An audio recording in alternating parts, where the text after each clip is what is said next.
And welcome back to the latest word on Black News, folks. I'm your host, Brittany Jones. So good to be back here with you.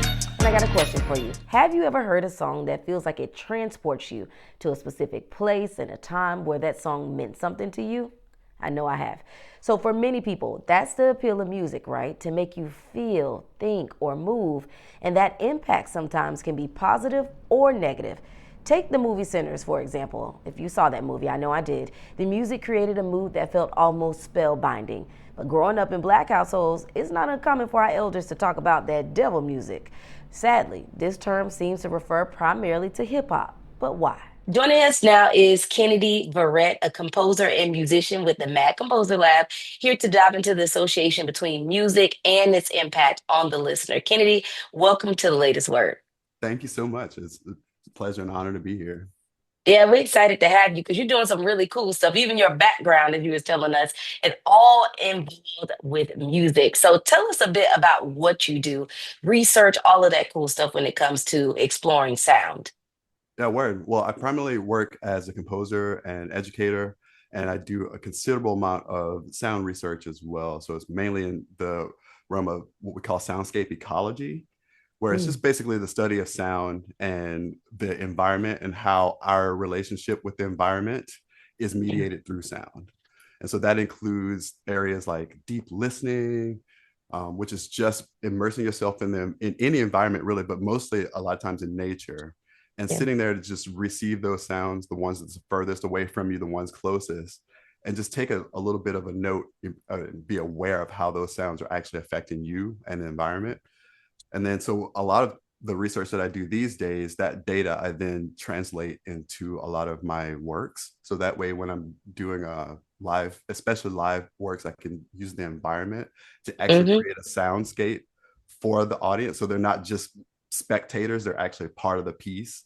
And Yeah. sitting there to just receive those sounds, the ones that's furthest away from you, the ones closest, and just take a little bit of a note, be aware of how those sounds are actually affecting you and the environment.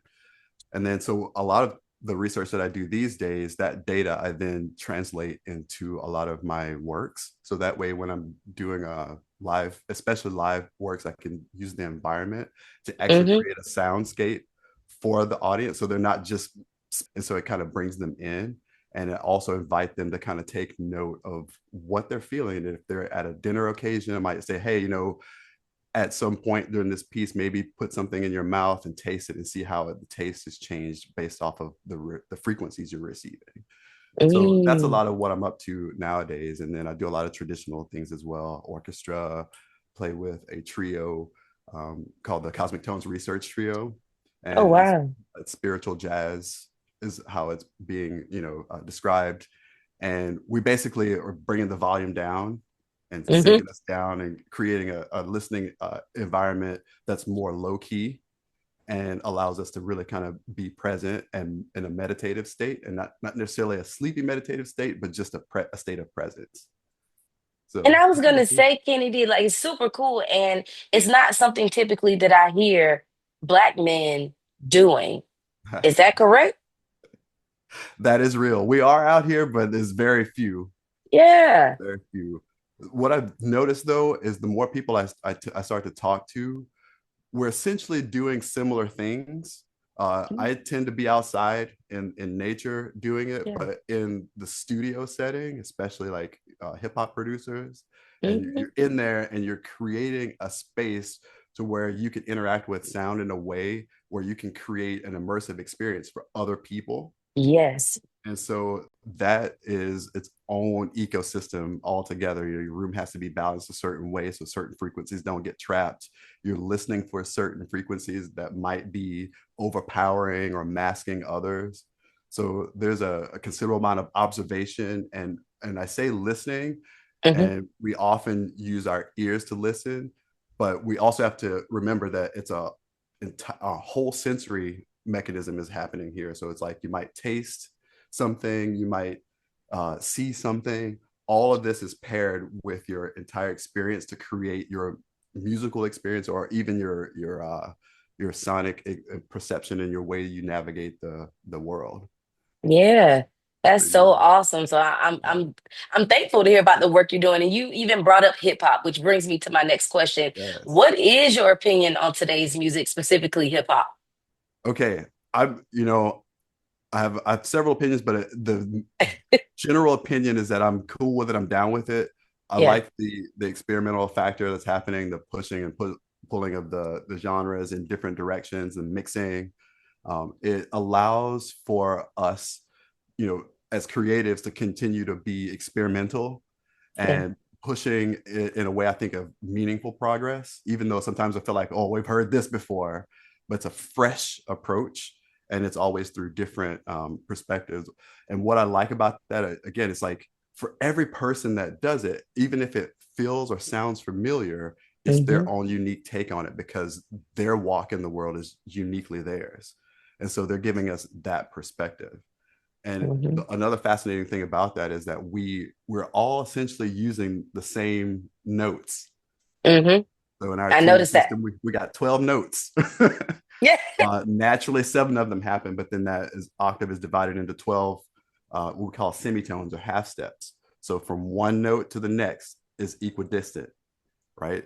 This doesn't generally happen naturally, but we've, through hundreds of years, have come up with a tuning system that allows us to create music that is uniform across different keys, right? And Mm. with that, we've managed to create so many different variations and I guess musical vocabularies that we can speak to people and relate to people. And it's also fascinatingly interesting that we're all using, again, those 12 notes and those essential basic frequencies, but they affect us all differently because of our environment, because of where we're growing up, and because of literally the way you're experiencing the sound. Wow. Yeah. Yeah, I mean, it we know that music puts us in the space depending on, Mm-hmm. because of the beats and the flow of things. And then also sometimes your mood kind of impacts how Yeah. you feel too with that. So during our research, we actually found that music can be used as a form of spell casting, if you will. Mm-hmm. Are there certain sounds that bring about feelings, as I just mentioned, and mood within people? And is this done intentionally? Yes. Okay. This is a great question. And uh, yes, it's done. It's Yeah. done intentionally, and sometimes unintentionally. So the realness is that, for example, I worked and still do as a composer for film and television. And a lot of what have conversations with producers and directors is what story am I telling? What angle are we getting here with the music?